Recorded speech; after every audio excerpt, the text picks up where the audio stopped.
All right, so let's talk about JDBC. So JDBC stands for Java Database Connectivity, and it's one of many libraries out there that allow you to programmatically communicate with the database, right? So we started off with being able to talk to the database from sitting right at the console, right, and sending commands, inserts, updates, deletes, selects right from the console, and then we looked at providing a programmatic interface to the database, right, using store procedures and running right on the database. But as we'll progress further outside of the database on how is that we can interact with the database, but using some other programmatic and some more advanced mechanisms, right, that are not supported by the native database. So we're going to be using Java's implementation for interacting with the database. We could have chosen many other infrastructures. We could use .NET or some other competing vendor. We're choosing Java here.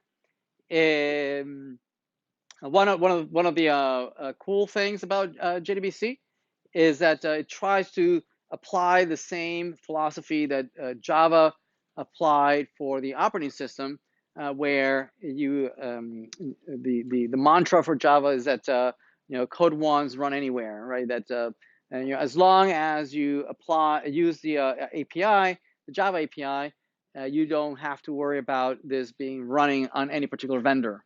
Okay, so JDBC tries to do the same thing for databases, right? Where as long as you use the JDBC API, you don't really care who the vendor for the database is, right? That the same code that you write for interacting with MySQL should apply and run flawlessly when you apply to Oracle or SQL Server, right?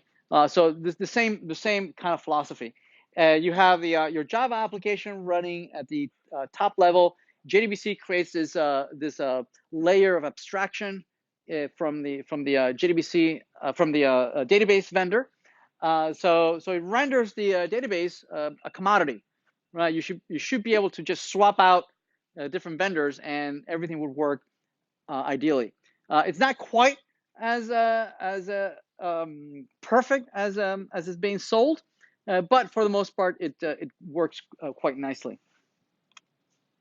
All the JDBC implementation is implemented under a specific Java package, the Java.SQL package, and most of what's in there are interfaces, right? Java interfaces. There's no real implementation, okay?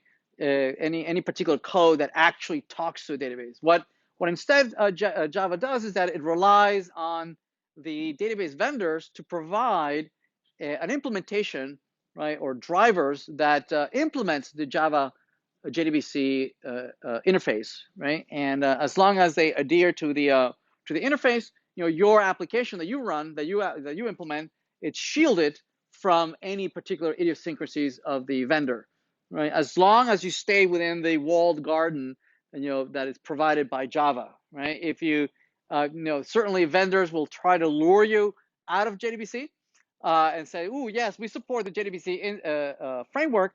Oh, but by the way, we have these additional features, right, that are only available in our database, right? And this is how you use it, using the same drivers, right? But these additional classes, these additional syntax, these additional features that are only accessible through here. Yes.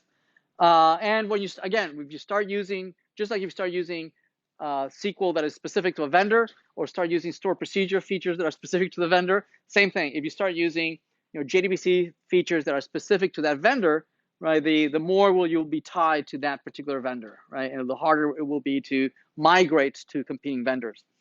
The interfaces these are the most common interfaces.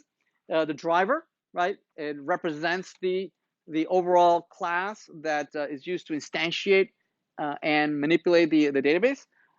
Then you have the connection that keeps track of the session, as you are communicating with the database, right? It represents a live connection, right, with the database that you can then exchange and send commands to the database.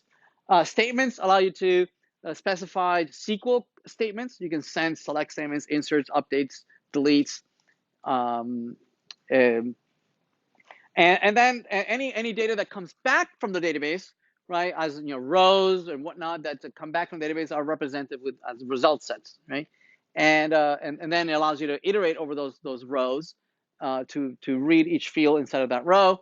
Or you can also ask for meta information. You can ask information about the table, the meta information about the table, right? I'm not meaning you might not care about any particular row, but you might want to ask about, well, how many columns are there, right? And what are the names of the columns? And you can iterate over the columns and ask what data type is each column, right? So that you can ask about meta information about the tables themselves, the schema. You can ask about the schema, okay, which is pretty cool. So driver connection. I just described these.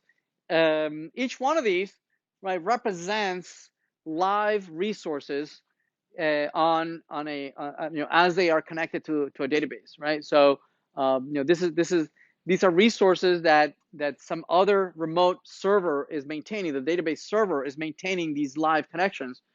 So oftentimes we have to be careful, that we have to manage these resources, right? They're not infinite. Every time you connect and ask for a connection, the database will oblige and says, "Ooh, here's a connection." And as long as you have that live connection, well, there's only so many connections that the server can maintain. So you have to be careful, right? That for every connection that you open, you need to close it, right? That especially if you're running some test harness and whatnot, that you might be in a loop, opening a whole bunch of connections, or every time you run your main, it opens up a connection, and if you don't close it, at some point you're going to run out of connections, right? And if you're in a working in a shared environment where all the developers are sharing the same database, right? Somebody's going to yell out and says, "Who, I can't connect." Somebody's not closing their connections, right? Don't be that person. Right? Make sure that you clean up after yourself, right? And you close all those connections and resources, right? Especially if you're in a shared environment.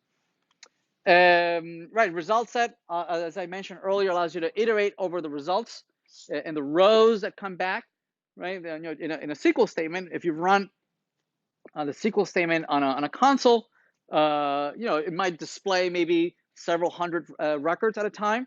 But that once it loads 100 records, you still need to ask, well, give me the next 100, right? You need to be able to iterate over them on the console. And oftentimes those 100 records, it's only a subset of the potentially thousands of records that are in there, right? So even the workbench and your client is caching, right? It's loading only that many records that it can display on the user interface, yes? And then it'll go fetch some more to display the next 100, yes? Same thing with result set. Result set, it can never be that a result set can represent, every single row to a query. The query might come back with thousands of records. It would be no way, it would make no sense to try for your application to instantiate thousands of objects, in memory to represent, these all the possible rows that came back from the database. Yes. So result set is a fairly sophisticated and powerful interface that allows you to paginate, and iterate over potentially thousands and thousands of records, 100 at a time, or you can specify what the caching mechanism is, right? But the API allows you to manipulate it as if it were this, this contiguous data set by using an iterator, saying next, next, next, next, next. Yes, and it allows you to navigate forward in the result set space, and when it's about to end, or when it runs out of rows, it's smart enough to go and fetch the next 100, right? And fetch the next 100, giving you a seamless communication with the database, iterating over the rows in a simple for loop. Okay. What else? It allows you to also get the metadata, close it, and then allows you to iterate not only throughout the rows, but allows you to iterate over the fields in a row, right? So that you can iterate and look at each field, the values, the data, the data types, and whatnot. So usually the activities that you're going to be following is, if you first connect to a database server, you execute the query, and then you loop through the results that come back, and then finally don't forget to close all your connections. Now since we're using Java, usually what you'll need is the vendor driver for the particular database that we're using. So in our case, we're using MySQL, and the way we load the driver is either you download the jar file, specific jar file from mysql.com, or you specify it as a dependency in your POM file. So in your POM file, you can specify as a dependency group ID MySQL and the MySQL connector Java. This will tell Maven to download the jar file and copy it in the Maven repository, right? And it'll add it to your class path, right? So you can compile against it. This is an old version of MySQL. You could use maybe 8, or some earlier, some newer version of SQL. So here's an example on some of the code for communicating with the database. First, you'll give the class name, right? You can look up the class name of the driver, which is specific to the vendor, right? So if you have the MySQL connector as part of the class path, class.forName will search the class path for that particular class, right? And it will instantiate it for you, right? This breaks one of the one of the original rules saying that Java is independent of the vendor.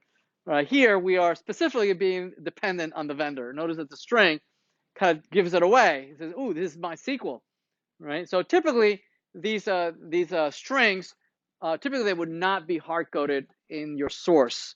They might be perhaps part of some deployment or some configuration XML file, right? That can dynamically be configured dynamically. Yes. So here we're breaking that. So that instantiates the driver. The driver declares itself as this global class, as a static class called driver manager. Driver manager is part of the SQL API, and the data type of that driver manager is the instance of com.mysql.jdbc.driver. That's the data type, right? If this were Oracle or SQL Server, then the same driver manager would be of a different class. Okay, but once you've instantiated it, now you can start using the JDBC API, right? So you start off by the driver manager dot get connection. So get connection will create an instance of a brand new connection to the database, brand new, right? So we're not reusing a connection. We're asking the database for a brand new connection. That connection needs to have a URL, and the URL follows a specific syntax. They all start with JDBC, right? The protocol versus the protocol of the URL, colon, the protocol that is specific to the vendor. Again, we're breaking the Java mantra. Right? Again, this string is dependent on your vendor. Right? We're again breaking our own rules here. But just to point out, right, that string typically would be, again, in some configuration file, right, that you would read from dynamically. Yes, right. So that string might be different strings depending on the development environment, right? Maybe locally on my machine, it's localhost, but when I deploy it remotely on some server, it will be some other URL, right? So typically this will be a string that gets dynamically loaded, right, and resolved at runtime. Yes, right. So locally this would be fine. So localhost calling 3306. So that's a common port on MySQL, right? / the name of the database. So it's studentDB. Makes sense. So this URL is a URL that you would use normally, maybe even in Workbench, right, as the URL that you connect to. Also, optionally, if the database asks for login, right, you can optionally provide the username and password. Again, you would not hard code the username and password here, right? The username and password would be part of some configuration file, right? That would be dynamically loaded from the at runtime, right? In some config file. Yes, right? That would be different for different vendors, and it would change over time, right? But that's optional, right? Some database might be set up so that they're public, so you might not need so this is optional. Once you have that, connection is a live connection. Right, that is a live connection to a remote server, and it's waiting for you to communicate, right? These are very expensive objects to instantiate, right? So typically, these connections, we might want to keep them around, right? To minimize the number of times that we create a connection, we destroy the connection, then recreate the connection, and then destroy the connection. Oftentimes, what we try and do is create like a pool of connections, right? Where we, at boot time, we might instantiate and create 10 connections right away at the beginning, and then we never leave them, we never drop them, okay? And as we create some kind of connection pool manager that if anybody asks for a connection, I'll give you a connection from the pool. And then when you're done, you release that connection, and then it goes back as being available on the pool, and then somebody else would use it. Make sense? Right? We're not gonna take a look at that, but that's more common the way it works. Now there's many frameworks today that usually automate this mechanism, right? That usually if you're using servers, WebLogic or Tomcat, or using whatever, any of these servers will typically be configurable so that they'll start when at boot time, they set up all these connections right away, and they have very sophisticated mechanisms that will throttle the connections over time, so that late at night when the traffic starts to boost, then it'll ask for more connections, right? And then when it tapers down late at night, then it starts to release all these connections, right? So very sophisticated mechanisms for adapting over the time, depending on the load. So once you have the connection, you can then create a statement, and this statement can be either a select statement, an update, a delete, an insert, right? Any of the CRUD operations, and this is a SQL statement, like you would expect any plain old SQL statement.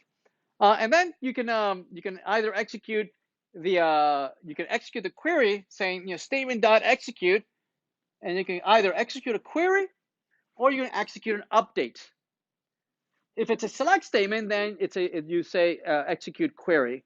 If it's either insert, update, or delete, then it would be execute an update, right? So it's two calls. Execute query or update, depending on whether it's select statement or insert, update, and delete. This will come back with a result set, and that result set represents the rows that meet your criteria, your predicate. These are the rows that meet your criteria, and then you can iterate over these rows.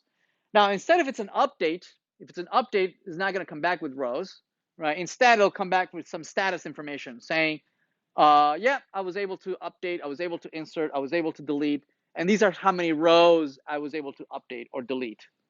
Okay, but if it's a query, it comes back with a result set.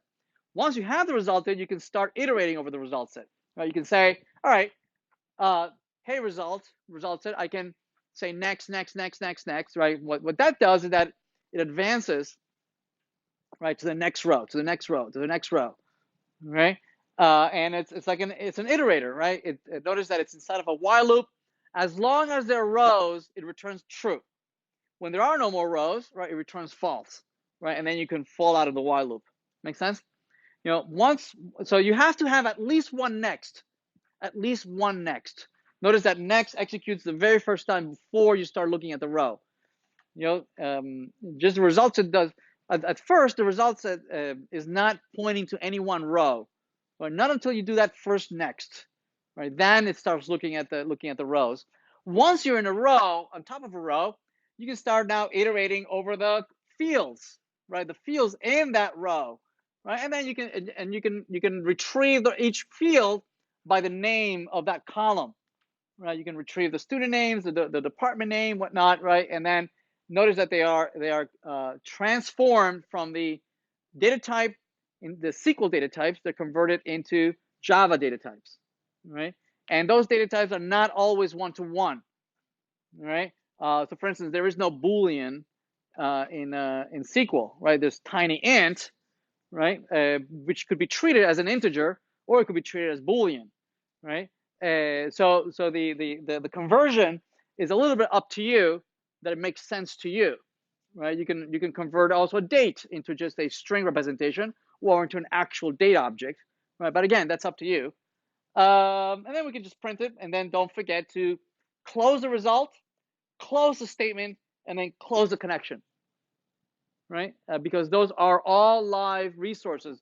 The result set in particular, right? The result set is very powerful. Remember, the result set is only it only gives you access to a cached subset of the rows, right? The rows that might have, out of 10,000 students, I might have asked, give me the students in a particular department. It comes back with 1,000 rows. That result is not going to be 1,000 records in memory. That'd be too big to store it in your VM, in your Java virtual machine. Yes. Instead, it'll maybe load maybe 50 rows in memory, right? And that next is smart enough that when it starts getting close to the bottom of that result set, right? It asks for another 50 into the cache, and that has to throw away the old cache, right? So it always gives you like a window, right? That scrolls up and down. Well, usually the default is that it can only scroll in one direction, right? Only forward. Okay. So that result is very, very powerful. It can go do many selects, right? With limits, fetching all the records and populating all this. You have to close that when you're done, right? So you do result.close. So I'm done. I don't want. I don't need that anymore, and you release that. Once you do that, typically you have a finally at the end in Java, right? You do a finally, checking to see if the connection is still good. If the connection is still good and I'm done, well, I need to close it, right? And typically we'll put it inside of a try catch block, saying, okay, I'm going to try and close the connection, right? If it fails, right, I'm going to try and catch that and print the stack. Okay, so in the finally, meaning when I'm done, I'm leaving the function, I'm going to close and clean up after myself. Properties. You can some databases allow you to configure different properties that might be outside of the API, right? And you can configure that by creating a Java property, which is a name value pairs, like a hash table, where you can put name value pairs, and then provide them as properties when you first connect, you can provide those properties. For instance, you can say that if I'm going to create a new table, if it's not there, create it by default, right? If it's not there, or you might say that you want to configure also that your result set, not only can it scroll forward, I want you to be able to also scroll backwards, right? Or you might want to be able to jump between different rows randomly, right? So all those are features. All those are advanced features, right? They're not available by default. Only if you ask those advanced features, and you can configure that using properties.